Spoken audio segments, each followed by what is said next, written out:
Olá, eu sou o Everton Amorim e essa é uma aula de matemática. Essa aula está sendo preparada para o 8º ano da Escola Isaac de Alcântara Costa e há como intenção que esse vídeo seja um dos elementos da aula do dia 28 de setembro, aula essa que vai das 2h30 até as 3h15 da tarde. Como agenda para a aula de hoje, a gente tem a ideia da correção do TD de revisão terceiro bimestre, parte 1, e aí lembro para vocês, ou para quem não esteve aqui na aula anterior, que esse TD ele foi dividido em 3 partes, já que nessa semana a gente tem 3 encontros. A primeira parte é uma parte um pouquinho maior, porque foi uma parte que a gente trabalhou durante 2 aulas, e essa segunda parte agora é uma parte um pouquinho menor, porque é como se a gente tivesse pegado uma segunda parte dividida em 2, já que a gente tem mais 2 aulas no decorrer da semana. Além dessa correção da primeira parte, a gente vai estar hoje falando a respeito da segunda parte e também vamos fazer um outro trabalhinho, um outro TD que pega esses assuntos da segunda parte. No final da semana, a gente vai ter contemplado todos os tópicos, todos os assuntos que foram trabalhados durante o terceiro bimestre, dando assim a vocês condições de estarem realizando a prova na semana subsequente, tendo visto e revisado todos os conteúdos. Eu sei que alguns já foram revisados uma vez, a gente vai estar fazendo uma segunda revisão, sempre no fechamento do capítulo a gente fez a revisão dos assuntos, mas isso é importante do ponto de vista de tentar sanar o máximo de dúvidas possíveis para que a gente vá para a prova com muita tranquilidade, tá bom? Esse TD aí foi um TD que a gente passou utilizando um formulário, ele tinha apenas 7 questões e nós, por conta do tempo, já estaremos agora realizando a correção dele, analisando cada uma das questões, tá bom? Deixa eu só dar um zoom aqui para ver se melhora essa letra. A primeira questão trazia para a gente aqui esse simpático triângulo e dizia o seguinte: classifique o triângulo abaixo quanto à medida dos lados e dos ângulos. Pessoal, na medida dos lados aqui, vocês vão observar que esse lado é A, esse lado é B e esse lado é C. E só diz isso. E isso diz para nós, então, que os 3 lados são diferentes. Os 3 lados sendo diferentes, pessoal, a gente está falando de quê? De um triângulo equilátero, isósceles ou escaleno. O triângulo que possui os 3 lados diferentes é um triângulo escaleno. E dessa forma, a gente já fica aí com a alternativa C. Mas vamos estar confirmando a alternativa C. O triângulo, com relação aos ângulos, ele é acutângulo ou obtusângulo. Aí, nesse caso aí, acutângulo é aquele que possui todos os seus ângulos menores que 90 graus e obtusângulo é aquele que possui um ângulo maior que 90 graus. E a gente tem um ângulo aqui de 130 graus. Dessa forma, a gente confirma a letra C como gabarito, porque este triângulo que está aqui apresentado na primeira questão é um triângulo escaleno e obtusângulo. Desta forma, o gabarito aí é letra C. Quem fez as anotações bem direitinho, nota aí, confirma o teu gabarito, letra C, tá bom? Vamos lá, então, logo para a segunda questão. Classifique o caso de congruência de triângulo apresentado abaixo. E aqui a gente tem 2 triângulos que, segundo a questão, são congruentes e ele só quer que a gente classifique que caso de congruência é que está acontecendo aí. E ele traz na letra A, lado, ângulo, ângulo oposto. Na letra B, ângulo, lado, ângulo. Na letra C, lado, ângulo, lado. E na letra D, lado, lado, lado. Vamos lá. Vamos analisar item por item, letra por letra, para ver se encaixa nesse parâmetro que está sendo colocado.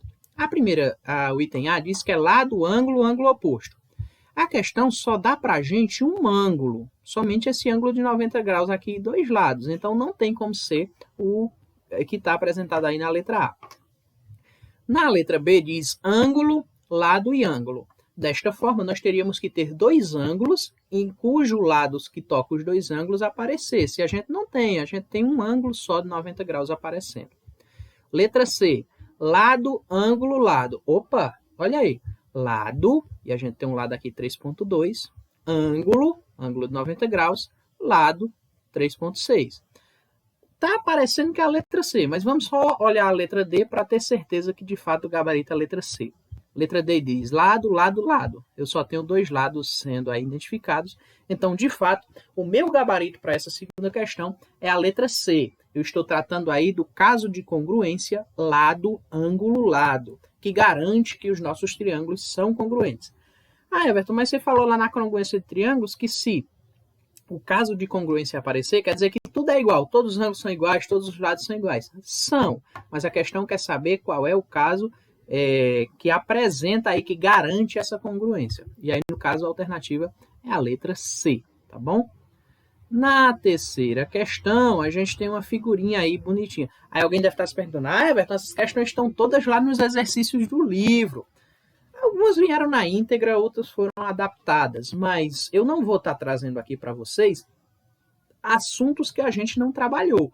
Por isso que vai ser muito semelhante. Me utilizei sim das figuras do livro, fiz uma ou outra alteração nas questões, e aqui é importante lembrar para vocês. Quem fez todos os exercícios, quem fez todos os trabalhos, quem se empenhou durante esse bimestre não vai ter dificuldade com a prova, porque a prova não traz questões externas, questões muito diferentes. Ela vai trazer para vocês questões parecidas com essas, que vai trazer assuntos que a gente já trabalhou, que é o óbvio de uma avaliação, que você avalia aquilo que foi trabalhado, tá bom? Então tem uma ou outra adaptação, obviamente não vai ser do mesmo jeito também, porque aí também seria demais, mas sim, a maioria das figuras foram extraídas dos próprios exercícios e feita uma ou outra adaptação para que a gente conseguisse trazer ela nesse formato para vocês. Na terceira questão, nós temos aí então a seguinte situação. Determine o valor de x em graus indicado no quadrilátero. E aqui a gente tem um quadrilátero, não é um triângulo, viu? Aqui eu tenho 4 lados, o lado AB, BC, CD e DA. E aí pede para você colocar aí, determinar o valor desse x. Qual é o valor desse x? Como é que eu encontro então, Everton? A gente estudou lá e viu que a soma dos ângulos internos de um quadrilátero sempre vai ser 360 graus. E dessa forma, a minha figura aí tem x mais 2x mais 4x mais 5x. X mais 2x mais 4x mais 5x. Isso tudo é igual a 360. Dessa forma, eu vou ampliar aqui para vocês para ficar melhor da gente estar visualizando. Dessa forma aí, então, a gente vai ter o seguinte. X mais 2x é 3x. 3x mais 4x vai dar 7x. 7x mais 5x vai dar, então, 12x é igual a 360 graus. Se 12x é igual a 360 graus, significa dizer, então, que x é igual a 360 graus dividido para 12. Se você for fazer essa divisão, você vai observar que o resultado, então, é 30. 30 graus é o valor do nosso x. Vamos só verificar se realmente existe esse gabarito 30. Olha aí, o gabarito 30 é a letra C. Então, portanto, a resposta dessa questão aí é a letra C, a resposta da terceira questão. Analisemos agora a nossa quarta questão. O que é que a quarta questão diz? Ficou quebrado aqui, mas não tem problema não. Observe o paralelogramo abaixo e determine x e y. Gente, se alguém errar essa questão, pelo amor de Deus, vamos rever nossos conceitos, vamos estudar mais um pouquinho, tá bom? Eu tenho aqui um paralelogramo, e aí um paralelogramo ele possui os pares de lados congruentes, ou seja, esse 2 aqui é igual a y, esse x aqui é igual a 4. Não tem nem o que fazer. X é igual a 4, y é igual a 2, o gabarito é a letra B. Não tem arrudeio, não tem conversa, a questão é simplesmente isso aí. Você identificou, já era. Agora, só um detalhe. A questão é muito, muito, muito fácil, mas é preciso ter cuidado aqui com as pegadinhas, porque x é igual a 4 e y é igual a 2. Tem um determinado momento que diz que x é igual a 2, essa alternativa A, e y é igual a 4. É importante não confundir, ó. Os paralelos, esse é igual a esse e esse é igual a esse. Os paralelos, tá bom? Indo agora para a quinta questão. Quinta questão diz o seguinte. Vou só trazer ela inteira. Vou sair do quadro para que vocês vejam as alternativas, tá bom? Quinta questão diz o seguinte. As diagonais de um retângulo formam um ângulo de 114 graus. Determine as medidas em graus dos ângulos que essas diagonais formam com os lados do retângulo. Aí ele quer saber aqui o valor de x e o valor desse y, tá bom? Inclusive ele dá nas alternativas o valor de x e o valor de y. Como é que eu faço isso então, Everton? Vou voltar aqui para a tela para vocês. Como é que eu faço isso então, Everton? Vou fazer o seguinte, ó. Eu não sei que aqui é um triângulo, ó, se vocês observarem, ó, eu tenho um triângulo e o valor desse x é igual ao valor desse x. Ah, Everton, o que é que isso me dá como informação? Isso me dá o seguinte, a soma dos ângulos internos de um triângulo tem que dar 180 graus. E aqui eu tenho 114 mais x mais x. E 114 mais x é igual a 180. Vamos aqui para a luz, ó. 114 mais x, aliás, mais 2x, que o x aparece duas vezes, é igual a 180. Vou ampliar aqui para vocês. Só um instante.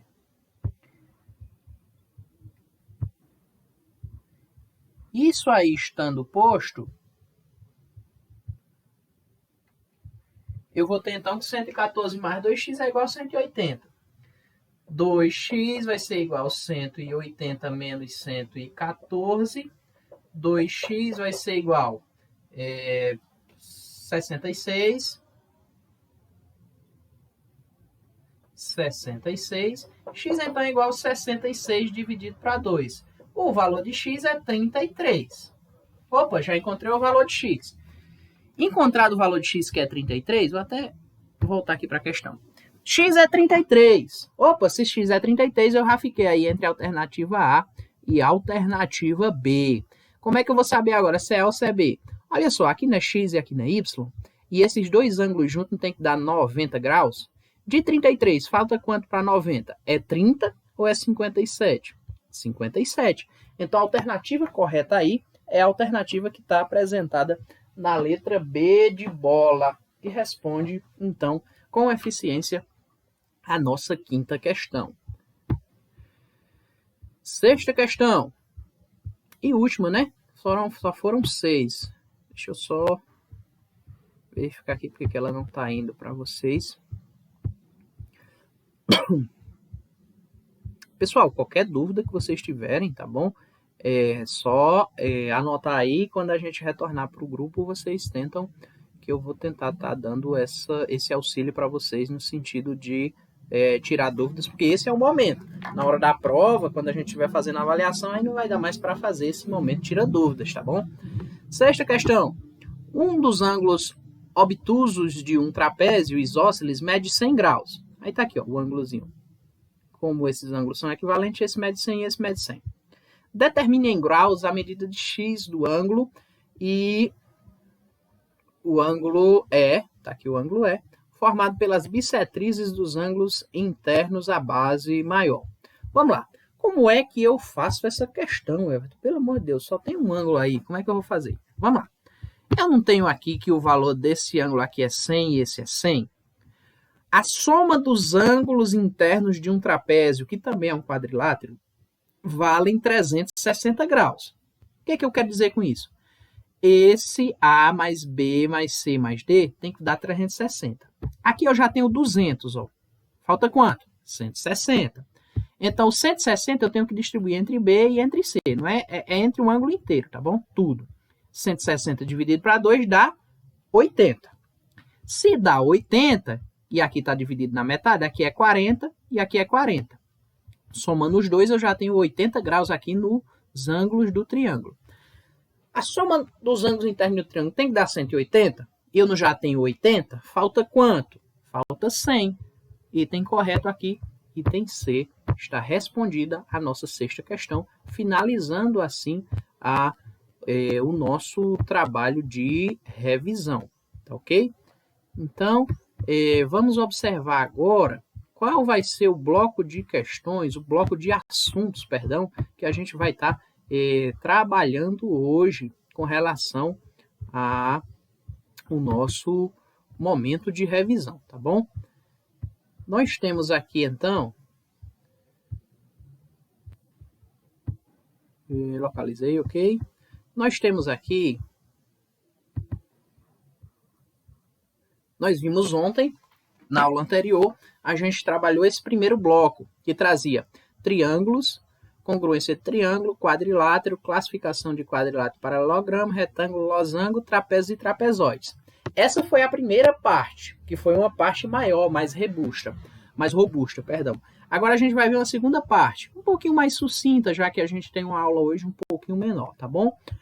A segunda parte ela vai estar aqui dividida nesses assuntos: área de uma figura plana, área de um círculo, volume e capacidade. Inclusive, é um capítulo inteiro, mas é um capítulo pequeno e que a gente fez várias revisões, fomos e voltamos algumas vezes nesse capítulo, o que me dá bastante liberdade para trabalhar com tranquilidade esse assunto com vocês, porque entendo que foi um assunto que vocês compreenderam, já que a gente já viveu esse momento de revisão, a gente já fez momentos tira-dúvida, tá bom? Então, no livro de vocês, esse conteúdo está apresentado a partir da página 158. Deixa eu ver se eu consigo abrir aqui o livro. Aqui. E aqui a gente começa com a ideia de área de figuras planas.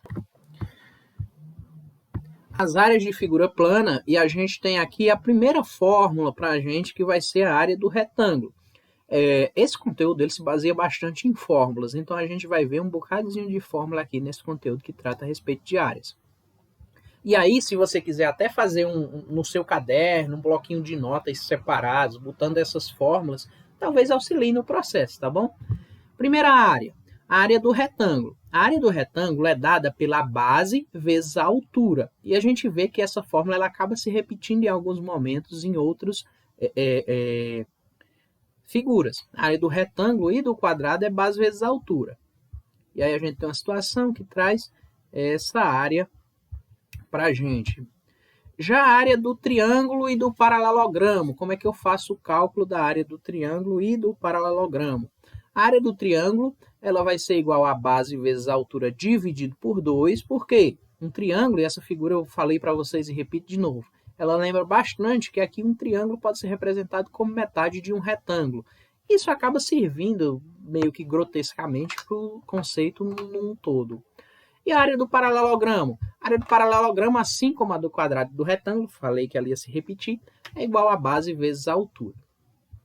A área do trapézio e a área do losango. Vamos estar observando aqui quais são as fórmulas. A área do trapézio. A área do trapézio, o trapézio é preciso você lembrar que um trapézio, o trapézio é só isso aqui, viu? Ele tem uma base menor, ele tem uma base maior e ele tem uma altura. A área do trapézio ela é dada por a base maior mais a base menor, vezes a altura, tudo isso dividido por 2. Já a área do losango, ela vai ser dada pela diagonal maior vezes a diagonal menor dividido por 2. Como assim, Hector? Tá aqui o meu losango, ó. Eu tenho essa diagonal maior e eu tenho essa diagonal menor. E aí eu multiplico elas e divido por 2 e assim encontro a área do losango.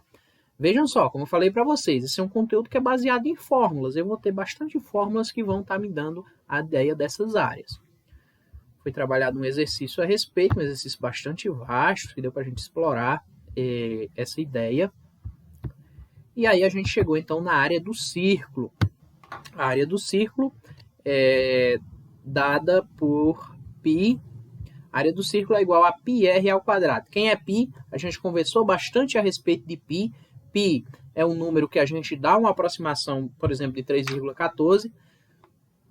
Às vezes a questão vai dar 3,1, às vezes a questão vai querer que você represente só como π o teu resultado, mas não se preocupem.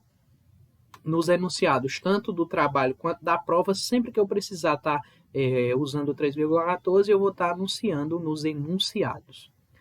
A área do círculo é essa. Temos também a área da coroa do círculo, que é dada por π vezes raio maior ao quadrado menos raio menor ao quadrado. Quem é raio maior?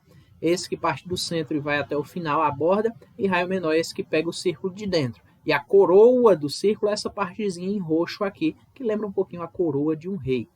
Temos também a área de um setor circular. A área de um setor circular, o setor circular lembra bastante a pizza. A área do setor circular é o ângulo que eu estou ali do setor, e esse ângulo varia, dividido por 360 vezes πr ao quadrado. Π, novamente, é o que eu disse a vocês, e o raio sempre vai ser a distância do centro até a borda que está se cobrando. Além disso, também vimos a ideia de volume e capacidade. Lembrando a vocês que no caso do volume, nas áreas do retângulo, por exemplo, do quadrado, eu vou estar além da base vezes a altura, acrescentando mais uma dimensão aí, que seria a largura, que é a dimensão que tridimensiona a minha ideia de volume, ok? E dessa forma, com volume e capacidade, a gente acaba por fechar. Falei para vocês que ia ser bastante rápido, né? Acaba por fechar essa ideia aqui, esse conteúdo, principalmente com essas fórmulas, mas obviamente a gente retorna agora para o grupo de WhatsApp para tirar alguma dúvida que exista e também para fazer o nosso segundo trabalho. É um trabalho pequenininho dessa vez, porque se o primeiro era um volume maior e só foi 6 questões, esse também vai ser bastante pequeno. Então, para a gente tentar sanar e tirar alguma dúvida que ainda existe, ok? Estou aguardando vocês no grupo de WhatsApp.